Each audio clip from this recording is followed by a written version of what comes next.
kita bersatu dalam doa. Bapa Surgawi, Bapa yang kami sembah di dalam nama Tuhan Yesus, terima kasih untuk hari ini kesempatan yang diberikan untuk kami boleh memuji dan memuliakan nama Tuhan. Saat ini Tuhan, kami memuliakan Tuhan, berbicara kepada setiap kami. Di dalam nama Tuhan Yesus kami berdoa. Amin. Shalom Mama Ina. Shalom.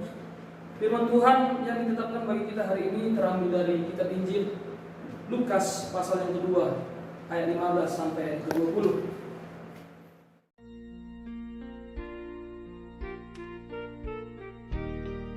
Nama yang dihormati di bagasan Yesus Kristus. Tema yang dipercayakan untuk kita renungkan di bagasan Saminggon yaitu tentang pemujian dan juga bagaimana kita memuliakan Allah. Memuji dan memuliakan Allah. Dalam tema yang dihormati di bagasan Yesus Kristus, pujian berarti ada satu ungkapan ekspresi yang menunjukkan bahwa kita bersukacita dan memuliakan Allah. Di situ ada rasa takut, rasa hormat dan kagum akan kemuliaan Tuhan. Nah, kalau kita perhatikan nominasi kasih dalam Yesus, teks firman Tuhan ini, Injil Lukas ini menceritakan tentang kelahiran Sang Juru Selamat, yaitu Sang Mesias yang sudah lama dinanti-nantikan. Dan dikatakan di dalam firman ini dikatakan bahwa kelahiran Yesus itu adalah satu kesukaan besar. Firman itu datang kepada para gembala pada waktu malam melalui malaikatnya. Dan pada waktu malaikat itu datang menghampiri para gembala, mereka ketakutan.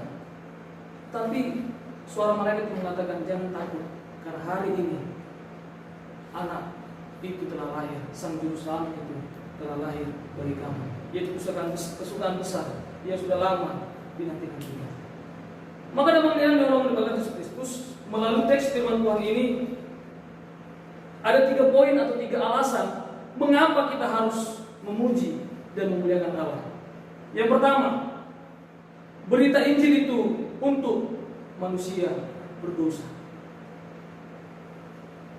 Kalau kita perhatikan tadi yang mengingat, konteks sebelumnya di dalam teks ini sebenarnya Injil itu datang kepada para gembala. Siapakah para gembala ini?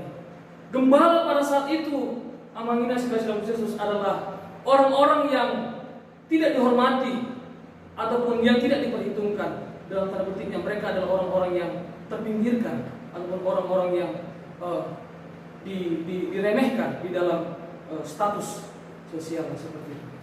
Tetapi Injil itu, berita kelahiran Yesus itu datang justru kepada para gembala. Nah, demikian dengan kita manusia berdosa. Allah memilih kita di dalam kedaulatannya dan hidup kita berharga bagi Dia. Maka terkait dengan dosa di dalam penebusan Sang Juru Selamat namanya Yesus, ada satu statement yang mengatakan bahwa tidak lagi masalah kalau kita menjadi orang berdosa, memiliki status orang berdosa.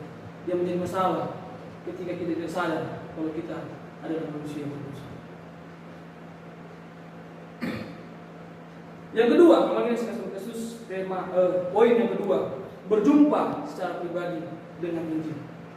Setelah mereka mendapatkan berita kabar tentang Injil itu, Yesus yang lahir itu, para gembala yang pergi dan melihat seperti yang diberitahukan Allah. Mereka pergi dengan cepat-cepat. Ada respon, ada sikap yang betul-betul menunjukkan sukacita dan melihat kesukaan besar itu. Mereka melihat dan berjumpa secara pribadi dengan Yesus Sang Juru Selamat. Artinya mereka tidak menunda-nunda. Mau dihita doang menginap di dalam Yesus Kristus, udah diajak dengan tadi kita mungkin tuh patangyangan, perlagutan mungkin sangat ke gereja. Orang si patah kita akan dipatah rejongan bahwa kata sudah sibuk kata anu main personal ini. Tetapi di sini ketika malaikat itu bertemu para gembala, mereka langsung merespon. Mereka dengan sikap yang bersukacita, mereka pergi dan melihat Sang Juru Selamat itu secara pribadi. Kalau kita ambil sikap refleksinya, memang hidup kita ini sebagai manusia berdosa, ikut alami dulu perjumpaan pribadi dengan Yesus. Harus mengalami pengenalan akan Yesus supaya hidup kita diubahkan, status kita tadi diangkat menjadi anak-anak Allah. Nah, patuluhon menyaksikan dan memberitakan Injil. Nah, mangkina saya kasih dalam Tuhan Yesus. Kalau kita perhatikan dalam teks ini ada dua proses yang bisa kita lihat di sini.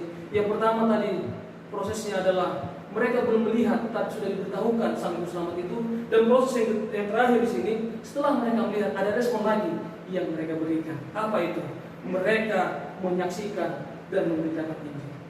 Ketika mereka melihat Yesus itu, yang lahir itu, mereka memberitahukan, menceritakan kepada orang lain. Mereka sadar, Injil itu bukan untuk mereka saja. Injil itu bukan hanya untuk dinikmati oleh mereka sendiri, tetapi orang lain juga perlu dan harus mendengarkan tentang Injil. Ketika mereka menyaksikan berita itu, mereka kemudian menyaksikannya, memberitahukannya kepada orang lain. Ini menunjukkan bahwa Injil itu tidak hanya milik kita, tetapi orang lain juga perlu untuk mendengarnya. Maka kesimpulannya mengingat Yesus sebagai orang percaya. Ini kalau pandita situa do atau pangobas ini urena perlu menjamitakan sangat memberitakan Injil. Kita na mengaku percaya di Tuhan.